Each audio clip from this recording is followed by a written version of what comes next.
Good evening. It's exactly midnight in Cairo time for Panorama News on Nile TV International, presented to you by Manel Ibieri and Lamia Abdel Sattar. Hello, Lamia. Good evening, Manel. Good evening, dear viewers. We'll start our Panorama with headlines.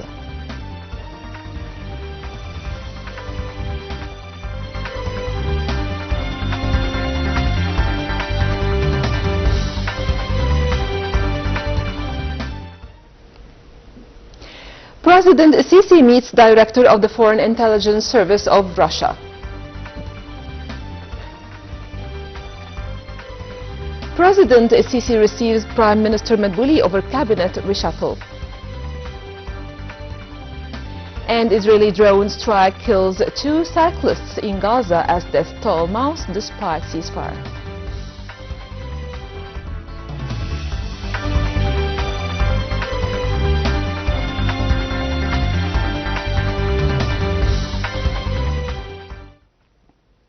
And to details. President Abdel Fattah al-Sisi received on Tuesday Director of the Foreign Intelligence Service in the Russian Federation, Mr. Sergei Narishkin, with the attendance of the Director of the General Intelligence Service, Major General Hassan Rashad. The meeting focused on ways of implementing the ceasefire agreement in Gaza and proceeding to the next phases of the ceasefire deal, especially sending humanitarian aids and start the reconstruction process in the Gaza Strip. During the meeting, President al-Sisi conveyed his greetings to Russian President Vladimir Putin and asserted Egypt's keenness to boost bilateral ties with Russia across various fields. They also discussed means of intensifying political and security consultations in a bid to achieve peace and security on the regional and international levels. For his part, the Russian official conveyed the Russian President greetings to President al-Sisi and hailed the strategic ties joining the two countries, adding that Russia is looking forward to enhance bilateral cooperation with Egypt in all fields. He also stressed his country's keenness to resume cooperation in establishing Al-Daba nuclear station, adding that Russia highly appreciates Egypt's exerted efforts in halting the war in Gaza. President Abdel Fattah al-Sisi chaired via video conference the 43rd session of the Steering Committee of Heads of State and Government of the African Union Development Agency. President Sisi delivered the opening speech at the start of the meeting.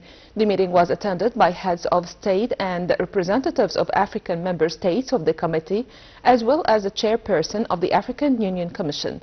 Presidential spokesperson Ambassador Mohamed Shinawi said President Sisi congratulated President of Angola on his election as the new chair of the Ouder-NIPAD Steering Committee.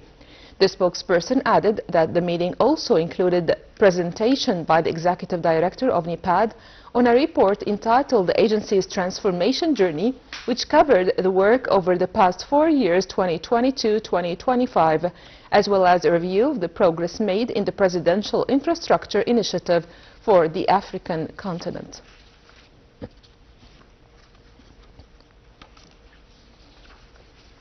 President al-Sisi received Prime Minister Mustafa Madbouli on Tuesday. Presidential spokesman Ambassador Mohamed Shinawi said the meeting discussed a cabinet reshuffle. He said al-Sisi stressed that the new government must achieve a number of targets with regards to national security, foreign policy, economic development, energy production and food security. He said social development and human character building are also among the top targets of the new government.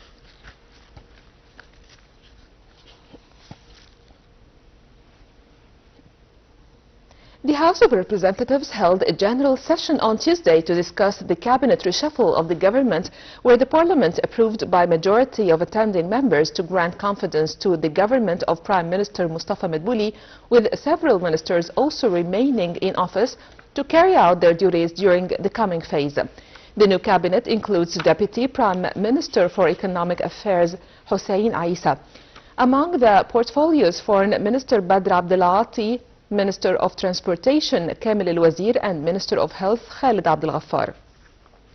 The government reshuffle includes Dia Rashwan as State Minister for Information Affairs, Minister of Housing Randa El-Minshawi, Minister of Industry Khalid Meher, Minister of Military Production Major General Salah Mohammed Sulaiman, Minister of Higher Education Abdelaziz Qunsoa, Minister of Planning Ahmed Mohammed Tawfiq Rustum, Minister of Communication Rafat Abdelaziz Hindi, Minister of Local Development Manal Awad, Minister of Investment and Foreign Trade Muhammad Farid, Minister of Culture Jihan Zaki, Minister of Justice Mahmoud Helmi Sharif, Minister of Labour Hassan Raddad, Minister of Youth and Sports Gauhar Nabil, Minister of Parliamentary and Legal Affairs Hani Hanna Sabra.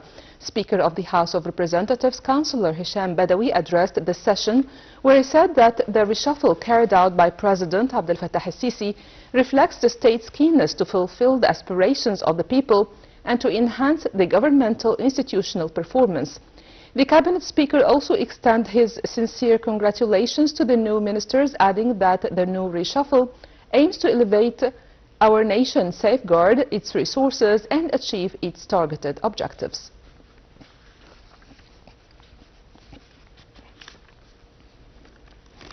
Minister of Foreign Affairs Badr Abdelati affirmed that Egypt considered Senegal as a strategic partner. This came during a joint press conference held by Foreign Minister Abdelati with his Senegalese counterpart Sheikh Niang. Abdelati emphasized Cairo's keenness to develop and strengthen cooperation in various fields with African countries in the coming period.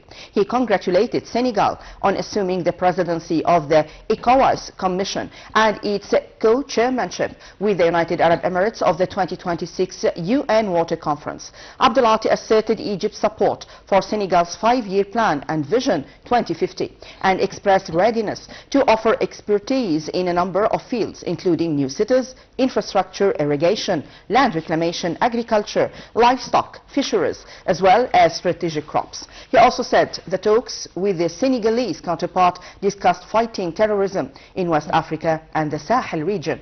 For his part, the Senegalese foreign minister expressed his country's appreciation for the development renaissance that is being witnessed in Egypt. He asserted that Senegal welcomes the Egyptian investment and that it views Egypt as a key strategic partner in West Africa, especially in the light of increasing the investment opportunities in the mining, energy and agriculture sectors.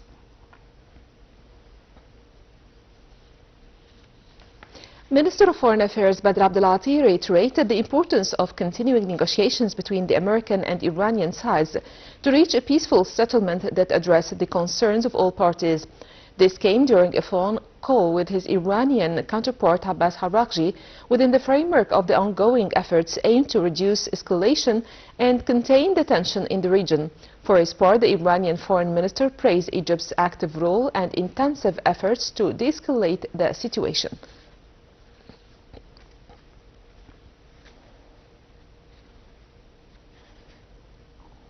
Minister of Foreign Affairs Badr Abdelati discussed during a phone call with his Brazilian counterpart Mauro Vieira means of promoting bilateral relations, exchange views on a number of regional and international issues of common interest. Foreign Minister Abdelati expressed Egypt's appreciation for its historical and deep-rooted ties with Brazil. Foreign Minister Abdelati praised Brazil's supportive stance for the Palestinian rights. He also stressed the importance of working to open new markets for Egyptian products with the required competitive advantages in the Brazilian market within the framework of promoting South-South cooperation, which supports national economies and achieves shared joint development.